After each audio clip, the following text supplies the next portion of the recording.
Histoire de Laurent-Désiré Kabila, un révolutionnaire congolais.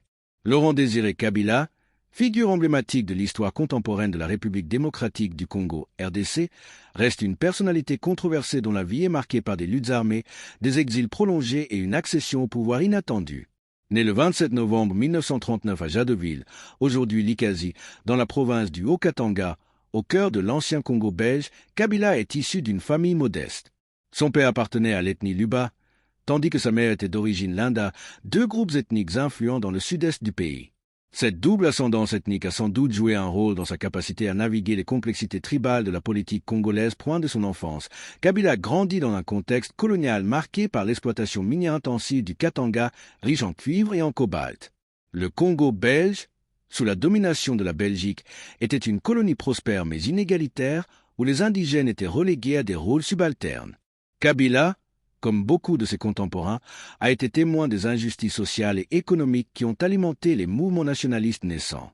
Bien que les détails de sa jeunesse restent flous, en partie à cause de la discrétion qu'il maintenait sur sa vie privée pour des raisons politiques, on sait qu'il a fréquenté l'Institut Saint-Boniface à Elisabethville, l'actuel Lubumbashi, une école secondaire catholique réputée pour former l'élite locale. Les rumeurs sur ses études supérieures persistent. Certains biographes affirment qu'il a étudié la philosophie politique à Paris. D'autres mentionnent des séjours à Tachkent en URSS, à Belgrade en Yougoslavie, ou même à Dar es Salaam en Tanzanie. Kabila lui-même a varié sur sa date de naissance, revendiquant parfois 1941 au lieu de 1939, peut-être pour se rajeunir ou brouiller les pistes. Ces incertitudes soulignent le mystère qui entoure l'homme, un trait qu'il cultivait pour renforcer son aura de leader révolutionnaire insaisissable. Au-delà de ces zones d'ombre, la vie de Kabila est indissociable de l'histoire tourmentée du Congo post-indépendance. De la crise congolaise des années 1960 à la chute de Mobutu en 1997, en passant par des décennies de maquis et d'exil, son parcours illustre les vicissitudes d'un continent en quête d'émancipation. Ce script retrace son histoire en détail, en s'appuyant sur des faits historiques vérifiés, pour offrir une vision nuancée d'un homme qui a marqué l'Afrique centrale. Les années de formation et l'entrée en politique, 1939 à 1963, Laurent-Désiré Kabila naît dans un Congo belge en pleine expansion économique, mais marqué par une ségrégation raciale flagrante. Jadotville, sa ville natale, est un centre minier où la Union minière du Haut-Katanga domine l'économie, employant des milliers d'Africains dans des conditions précaires. Enfant, Kabila observe les disparités entre les colons belges vivant dans le luxe et les Congolais confinés à des quartiers insalubres. Cette réalité force son sens de la justice sociale, qui se manifestera plus tard dans son engagement révolutionnaire. Ses années scolaires à l'Institut Saint-Boniface sont cruciales. Cette institution, gérée par des missionnaires, offre une éducation de qualité mais imprégnée de valeurs coloniales. Kabila y excelle, développant un intérêt pour la politique et l'histoire. À l'adolescence, il est influencé par les idées anticoloniales qui agitent l'Afrique. Le vent de l'indépendance souffle. En 1958, Patrice Lumumba fonde le mouvement national congolais, MNC, prônant l'unité nationale contre le tribalisme. En 1960, le Congo accède à l'indépendance, mais le chaos s'installe rapidement. Lumumba devient Premier ministre, mais est rapidement évincé et assassiné en janvier 1961, avec la complicité belge et américaine. Kabila, alors âgé d'une vingtaine d'années, s'engage dans la résistance. De août 1960 à janvier 1961, il combat contre la sécession katangaise menée par Moïse Tshombe, soutenu par la Belgique. Il intègre les milices Balubaka, le parti représentant les Luba du Katanga, dirigé par Jason Sandway. Ce dernier le nomme colonel des milices jeunesse, Jebaka, marquant son entrée dans la lutte armée. Cette période est formative. Kabila apprend les rudiments de la guérilla, naviguant entre alliances tribales et idéologie nationaliste. En septembre 1963, il rejoint le Comité national de libération, CNL, un groupe lumembiste révolutionnaire visant à renverser le gouvernement pro-occidental d'Adoula par la force. Nommé secrétaire général aux affaires sociales, jeunesse et sport, Kabila coordonne les efforts de mobilisation. Le CNL, inspiré par le marxisme et les mouvements de libération africains, prône une révolution populaire contre l'impérialisme. Durant ces années, Kabila forge des liens avec d'autres leaders comme Gaston Soumialo et Christophe Boni. Il participe à l'insurrection lumembiste de 1964, qui voit les rebelles contrôler de vastes territoires. En juillet 1964, lors de la prise d'Albertville-Calémie par l'Armée populaire de libération, Kabila devient vice-président d'un gouvernement provisoire éphémère. Ce rôle le propulse sur la scène nationale, mais expose aussi ses faiblesses, accusé d'être plus un stratège distant qu'un combattant de terrain. La crise congolaise et la rencontre avec Che Guevara, 1964 à 1967. La crise congolaise, souvent appelée Congo-Crisis, est un tourbillon de conflits post-indépendance impliquant sécession, intervention étrangère et guerre civile. En 1964, les rebelles lumembistes, dont Kabila, lancent une offensive massive. Contrôlant plus d'un tiers du pays, ils établissent des bases au Kivu et au Maniema. Kabila, nommé chef des opérations militaires au Kivu, dirige les maquis avec Soumialo, Ildefonse Masengo et Léonard Mitididi. Cependant, Kabila passe plus de temps à Nairobi et Dar es Salaam qu'au front. Ces capitales africaines deviennent des hubs pour les exilés congolais où se tissent des alliances avec des leaders comme Julius Nyerere de Tanzanie.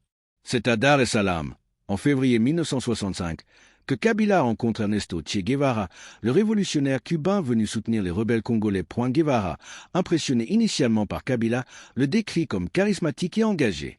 Les Cubains fournissent armes et entraînement aux maquisards de Kabila le long du lac Tanganyika, dans la zone Fizi-Baraka. Pourtant, la collaboration tourne mal. Guevara critique sévèrement les leaders congolais dans ses mémoires, absence chronique, corruption et manque de discipline.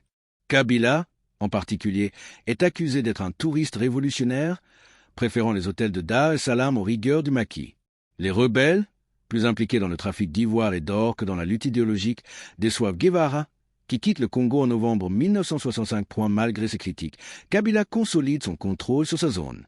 S'opposant aux chefs historiques du CNL comme Gbeni et Soumialo, il devient vice-président du CNL et préfère diriger ses maquis locaux plutôt que viser un poste national. Il voit la classe politique congolaise comme corrompue et impérialiste. En 1965 à 1966, les forces gouvernementales, aidées par des mercenaires belges et sud-africains, reprennent du terrain. Kabila se replie dans les montagnes du Sud Kivu, transformant son territoire en bastion résistant. Malgré ses critiques, Kabila consolide son contrôle sur sa zone. S'opposant aux chefs historiques du CNL comme Gbeni et Soumialo, il devient vice-président du CNL et préfère diriger ses maquis locaux plutôt que viser un poste national. Il voit la classe politique congolaise comme corrompue et impérialiste. En 1965 à 1966, les forces gouvernementales, aidées par des mercenaires belges et sud-africains, reprennent du terrain. Kabila se replie dans les montagnes du Sud Kivu, transformant son territoire en bastion résistant. En octobre 1967, Kabila proclame l'indépendance de la République des Maquis de Fizi, un État socialiste inspiré du maoïsme. Basé à Ewabora, ce mini-État est gouverné par le Parti de la Révolution du Peuple, PRP, fondé par Kabila la même année. Le PRP prône une révolution populaire, l'égalité sociale et l'autosuffisance économique. Kabila y règne en chef incontesté, instaurant un système à parti unique. Accusé de népotisme, il monopolise le commerce d'or et d'ivoire, finançant ainsi sa guérilla. Cette période marque Kabila comme un leader pragmatique, mélangeant idéologie marxiste et opportunisme économique. Les années de maquis et d'obscurité, 1967 à 1996. De 1967 à 1986, Kabila dirige son maquis avec une main de fer, transformant Fizi en enclave révolutionnaire. Inspiré par Mao Zedong, il met en place des comités populaires, des écoles idéologiques et une économie collectivisée.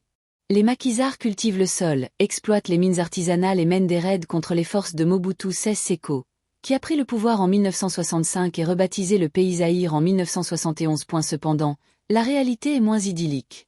Kabila est critiqué pour son autoritarisme, exécution sommaire d'opposants, contrôle strict sur la population et enrichissement personnel via le trafic. Dans les années 1970, son influence s'étend, mais reste limitée au Sud Kivu. Il entretient des liens avec la Chine, l'URSS et Cuba, recevant armes et formations. Pourtant, par les années 1980, le maquis s'affaiblit. Les guerres de Moba en 1985, impliquant des conflits avec d'autres groupes rebelles et l'armée aïroise, mènent à son effondrement. Après 1985, Kabila disparaît des radars. Certains le placent auprès de John Garang, leader du maquis soudanais SPLA. Il réside principalement à Dar es Salaam, en Tanzanie, où il mène une vie d'homme d'affaires discret, impliqué dans le commerce d'or et de diamants. Il tisse des relations avec Yoweri Museveni, futur président ougandais, qu'il rencontre lors de la lutte contre Idi Amin Dada. Pendant la transition démocratique aïroise, 1990 à 1996, initiée par Mobutu sous pression internationale, Kabila et son PRP boycottent la Conférence nationale souveraine. Il la voit comme une farce contrôlée par Mobutu. Au lieu de cela, il observe de loin les troubles ethniques au Kivu, exacerbés par l'afflux de réfugiés rwandais après le génocide de 1994. Le Rwanda Tutsi de Paul Kagame et l'Ouganda de Museveni cherchent à sécuriser leurs frontières en chassant les Interahamwe et en exploitant les ressources congolaises. Ces alliances régionales préparent le retour de Kabila. En septembre 1996, à Gisni, Rwanda, il signe un protocole avec Deogracia Bujra, Kizaz Ngandu et Mazuzu Ndanga pour former l'Alliance des forces démocratiques pour la libération du Congo-Zaïre, AFDL. Initialement porte-parole, Kabila émerge comme leader charismatique. L'AFDL, soutenue par les armées rwandaises et ougandaises, vise à renverser Mobutu, accusé de corruption et de népotisme. Sans troupes propres au départ, Kabila recrute des Kadogo, enfants soldats, et des déserteurs zaïrois. La Première guerre du Congo et l'accession au pouvoir, 1996 à 1997. La Première guerre du Congo, souvent appelée guerre de libération, débute en octobre 1996. L'AFDL lance une offensive depuis le Kivu, visant les camps de réfugiés Hutus où se cachent les génocidaires rwandais. Soutenue par le Rwanda et l'Ouganda, motivée par la sécurité et les ressources minières, l'alliance avance rapidement. Kabila, avec son expérience de maquisard, coordonne les opérations, bien que les troupes rwandaises fassent le gros du travail. En quelques mois, l'AFDL conquiert l'est du pays, puis progresse vers l'ouest. Mobutu, affaibli par un cancer et une armée démoralisée, ne peut résister. Des massacres de réfugiés Hutus marquent cette avance, soulevant des controverses internationales. Kabila, surnommé Mzee, le sage en Swahili, gagne en popularité parmi les Congolais las de Mobutu. Le 17 mai 1997, les forces de l'AFDL entrent à Kinshasa sans combat majeur, Mobutu ayant fui la veille. Kabila s'autoproclamait président, mettant fin à 32 ans de règne mobutiste. Il restaure le nom République démocratique du Congo, rebaptise le fleuve Aïr en Congo, remplace la monnaie aïroise par le franc congolais, et adopte un nouvel hymne national. Ces changements symboliques visent à effacer l'héritage mobutiste et à renouer avec l'indépendance lumimbiste. En juin 1997, Kabila forme un gouvernement de salut public, mais sa légitimité est fragile. Les postes clés sont occupés par des Tutsis rwandais et ougandais, alimentant les soupçons de marionnettes étrangères. Kabila élimine progressivement ses cofondateurs de l'AFDL. Kizaz Ngandu est assassiné en janvier 1997, Bujra et Ndanga marginalisés. Il consolide son pouvoir, mais hérite d'un pays en ruine, infrastructures délabrées, économie pillée, division ethnique profond. NDES. La présidence, réforme, autoritarisme et la Seconde Guerre, 1997 à 2001. Dès son arrivée au pouvoir, Kabila promet démocratie et reconstruction. Il abolit les partis politiques en 1997, arguant d'une transition nécessaire. En 1998, il expulse les troupes rwandaises et ougandaises, craignant leur influence. Cette décision déclenche la Seconde Guerre du Congo en août 1998. Anciens alliés deviennent ennemis, le Rwanda et l'Ouganda soutiennent de nouvelles rébellions, comme le Rassemblement congolais pour la démocratie, RCD, et le Mouvement de libération du Congo, MLC, de Jean-Pierre Bemba. La guerre, impliquant 9 pays africains, est la plus meurtrière depuis la Seconde Guerre mondiale, causant des millions de morts. Kabila s'allie à l'Angola, au Zimbabwe, à la Namibie et au Tchad, qui défendent leurs intérêts économiques, diamants, pétrole. Le conflit stagne en ligne de front, avec Kinshasa contrôlant l'Ouest, et les rebelles les riches en minerais. Sur le plan intérieur, Kabila gouverne de manière autoritaire. Il nomme personnellement les députés, emprisonne des opposants comme Étienne Tshisekedi, Joseph Olangankwa et Zaïdi Ngoma. Les médias sont muselés, les journalistes détenus. En 1999, il dissout l'AFDL et crée les Comités du pouvoir populaire, CPP, un réseau de surveillance inspiré du maoïsme. En 2000, il forme un parlement de 300 députés nommés, sans élection. Malgré l'autoritarisme, Kabila initie des réformes, nationalisation partielle des mines, lutte contre la corruption, bien que sélective, et promotion de l'éducation. Il signe les accords de Lusaka en 1999, prévoyant un cessez-le-feu et un dialogue intercongolais, mais les violations persistent. Économiquement, le pays souffre, hyperinflation, pillage des ressources par tous les belligérants. Kabila est accusé d'enrichissement personnel via des contrats miniers opaques. Sur le plan personnel, marié à Sifama Anya, Il a de nombreux enfants, dont Joseph, qui lui succédera, Genet, Aimé et Zoé. L'assassinat et l'héritage 2001 et au-delà. Le 16 janvier 2001, à 13 heures, au palais de Marbre à Kinshasa, exactement 40 ans après l'assassinat de Lumumba, Kabila est abattu par son garde du corps Rachidi Mizel, un ancien enfant soldat. Mizel est tué sur place par l'aide de Kennedy Kapan. Kabila, blessé mortellement, est évacué vers le Zimbabwe, où il décède officiellement le 18 janvier. Des théories conspirationnistes abondent. Implications rwandaises, américaines ou même internes dues à des rivalités. Une délégation iranienne attendait Kabila pour discuter d'uranium katangais et un attaché militaire américain avait noté contact en cas de problème. 11 marchands de diamants libanais sont exécutés le soir même. Un tribunal militaire juge plus de 100 suspects, dont des innocents. Kapan est condamné à mort en 2003 mais gracié en 2021 par Félix Tshisekedi. Après l'assassinat, un comité de crise, Gaëtan Kakudi, Abdoulaye Yerodia, Moïse Kongolo, désigne Joseph Kabila comme successeur le 26 janvier 2001. Joseph négocie la fin de la guerre en 2003. L'héritage de Kabila est ambivalent. Héros national pour avoir renversé Mobutu et restauré la dignité congolaise, il est critiqué pour son autoritarisme, les massacres pendant les guerres et l'exploitation étrangère. Titre et héros national en RDC, son mausolée à Kinshasa symbolise son rôle. Pourtant, les débats persistent, révolutionnaire authentique ou opportuniste. Son histoire reflète les défis de l'Afrique postcoloniale, lutte pour l'indépendance, ingérence étrangère et quête de stabilité. Développement dételé des événements clés. Pour approfondir, examinons les interactions avec Che Guevara. En 1965, Guevara arrive au Congo avec 100 Cubains pour soutenir la rébellion. Kabila, basé à Fizi, fournit une base logistique. Guevara note dans son journal « Kabila est un leader prometteur, mais absent ». Les maquisards congolais, démotivés, préfèrent le commerce au combat. Guevara quitte déçu, qualifiant la rébellion de phare-point dans les maquis de 1967 à 1985.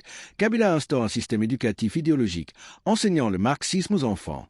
Il publie des manifestes comme Message à la Nation en 1997, réaffirmant son engagement lumubiste. Lors de la Première Guerre, l'avance de l'AFDL est fulgurante. Prise de Kisangani en mars 1997, Lubumbashi en avril. Kabila négocie avec des compagnies minières pour financer la guerre. Pendant la présidence, Kabila affronte des complots internes. En 1998, il expulse les Tutsis, déclenchant la guerre. Les accords de Lusaka, 1999, prévoit un retrait étranger, mais Kabila les sabote, craignant une perte de pouvoir. Son assassinat reste mystérieux.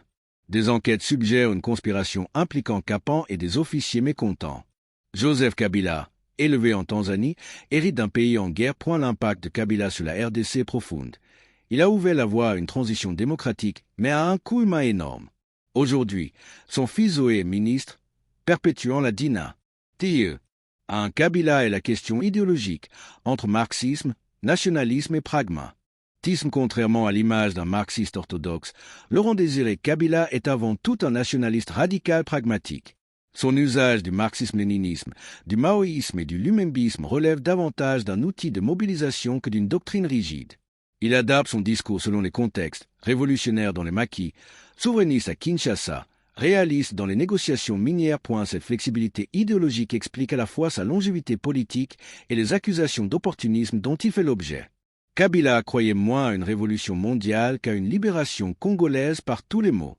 IN.2, rapport à Patrice Lumumba, héritier sans filiation directe. Kabila se réclame de Lumumba, mais ne fut jamais un proche collaborateur direct. Il appartient plutôt à la deuxième génération lumembiste, celle qui radicalise le combat après l'assassinat de Lumumba. Là où Lumumba croyait à l'État et aux institutions, Kabila croit au fusil, au maquis et au temps long. Cette différence est fondamentale. Kabila ne cherche pas à convaincre l'Occident, mais à le contour. Urné. 3 langues et communication politique. Kabila maîtrise le swahili, le français et des langues locales. Il privilégie le swahili comme langue de mobilisation populaire, notamment dans l'Est, renforçant son image de leader proche des masses, contrairement à l'élite quinoa-franco. Faune.4. Lecture africaine de l'échec de Che Guevara. L'échec de Che Guevara au Congo n'est pas seulement imputable aux Congolais. Il révèle aussi le choc entre révolutions importées et réalités africaines. Kabila, contrairement à Che, comprenait les logiques locales, ethnie, survie économique, loyauté mouvante. Che voulait créer un Cuba africain. Kabila voulait survivre politiquement. 5. Le maquis comme école de pouvoir.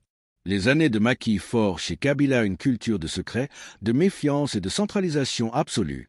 Cette mentalité expliquera plus tard son autoritarisme présidentiel. Ajout année d'obscurité 1967-1996, 6. Kabila et l'économie de guerre. Bien avant 1996, Kabila comprend que les ressources naturelles sont une arme stratégique. L'or, l'ivoire et plus tard le coltan ne sont pas seulement des moyens de financement, mais des leviers d'influence régionale. Cette vision fera école dans toutes les guerres congolaises ultérieures. Cette relation avec les églises. Kabila entretient une relation ambivalente avec l'Église catholique. S'il respecte son influence sociale, il se méfie de son pouvoir politique. Plus tard, au pouvoir, il limitera l'espace d'expression des évêques critiques. Ajout Première guerre du Congo 8. Kabila comme compromis régional. En 1996, Kabila n'est pas choisi par hasard. Il est perçu par le Rwanda et l'Ouganda comme un Congolais acceptable, ni mobutiste, ni trop populaire, ni trop structuré politiquement. Ironie de l'histoire. Cet homme perçu comme malléable deviendra leur principal adversaire dès 1998. 9. Mythe populaire de la libération. Pour une grande partie de la population, 1997 marque moins une victoire idéologique qu'un soulagement psychologique. La fin de Mobutu. Kabila bénéficie de ce capital symbolique, même sans programme. Claire. Laurent Désiré Kabila n'était ni un saint ni un simple aventurier. Il était le produit brutal d'un Congo brutal. Sa vie est une synthèse des tragédies africaines. Colonisation, guerre froide, ingérence régionale, ressources maudites. Le juge sans passion exige de reconnaître ceci. Sans lui, Mobutu ne serait pas tombé. Avec lui, la paix n'est pas venue. Il demeure une figure charnière, à la fois libérateur et fossoyeur d'espérance. Laurent Désiré Kabila gouverne avec une peur constante de la trahison. Cette peur n'est pas irrationnelle. Elle est nourrie par 30 ans de maquis, de complots, d'alliances brisées. Chez lui, la paranoïa devient une méthode de gouvernement. Il compartimente le pouvoir, évite les conseils élargis, décide seul ou avec un cercle extrêmement restreint. Cette psychologie explique l'élimination progressive de ses alliés, la méfiance envers les intellectuels, le recours excessif aux services de sécurité. Kabila ne gouverne pas pour durer institutionnellement, mais pour survivre politiquement au jour le jour.